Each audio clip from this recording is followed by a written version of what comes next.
అందరికీ నమస్కారం. ఈ నెల 27వ తేదీన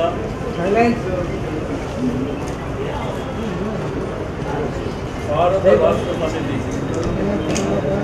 అంటే ఆ రోజుల్లో ఉన్నటువంటి తెలంగాణ రాష్ట్ర సమితి పార్టీ ఆవిర్భావం 25 వసంతాలు పూర్తి జరుపుకున్నటువంటి సందర్భంలో మా ప్రియతమ నాయకుడు కేసీఆర్ గారి నాయకత్వంలో మరి బ్రహ్మాండంగా 2001లో పార్టీని ప్రారంభించడమే కాకుండా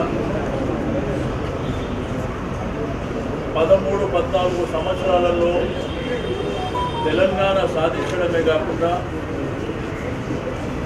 తెలంగాణ రాష్ట్ర ఆవిర్భావంతో పాటు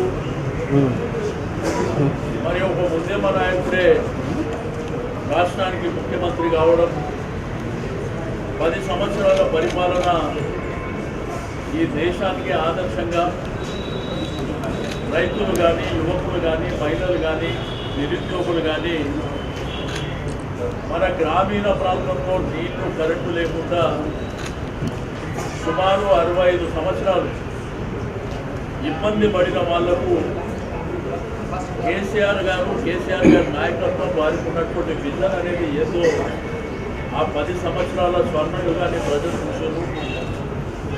మరి 27వ తేదీన జరిగేటువంటి ఆవిర్భావం మా అందరికీ మా ఇంట్లో ఒక పండుగ రోజు, మా కుటుంబాలలో ఒక పండుగ రోజుగా భావించి దీన్ని బ్రహ్మాండంగా హైదరాబాద్ గ్రేటర్ హైదరాబాద్ పరిధి నుంచి కూడా భారీ ఎత్తున మేము అక్కడికి వెళ్ళాలనేటువంటి ఉద్దేశంతో ఈరోజు ఒక మీటింగ్ ఏర్పాటు చేసుకోవడం జరిగింది. రెండోది రేపు ఎల్లుండి మీకు గోషామైల్ కానివ్వండి, నాంపల్లి కానివ్వండి, కార్వాన్ కానివ్వండి, అదేవిధంగా హైదరాబాద్ ఈ మీటింగ్లన్నీ రేపు ఎల్లుండి శ్రవణ్ గారు, కాలేరు వెంకటేష్ గౌరవ శాసనసభ్యుల ఆధ్వర్యంలో ఆ కార్యక్రమాలు జరుగుతాయి. రెండోది అన్ని నియోజకవర్గాలలో 12-13వ తేదీన కూడా నియోజకవర్గాల్లో మీటింగ్ జరుగుతాయి. 20వ తేదీన ఈ నెల ఇక్కడనే భవన్లో జనరల్ బాడీ మీటింగ్ జరుగుతుంది.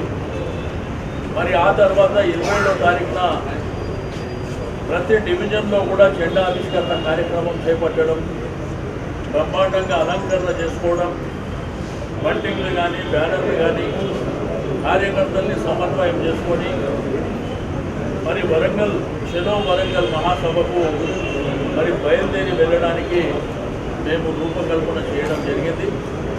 కాబట్టి కార్యకర్తలు, నాయకులు, సింపథైజర్స్, ప్రజలు కూడా స్వచ్ఛందంగా ముందుకొచ్చి, ఎందుకంటే ఆ బ్రహ్మాండమైనటువంటి స్వర్ణయుగాన్ని మీరు చూసేందుకు, బ్రహ్మాండమైనటువంటి పరిపాలన చూసేందుకు కాంగ్రెస్ ప్రభుత్వం వచ్చినాక ఈ 1.5 సంవత్సరాలు మరి ఏమి జరుగుతుందో మన కళ్ళ ముందు మనం చూస్తున్నాం.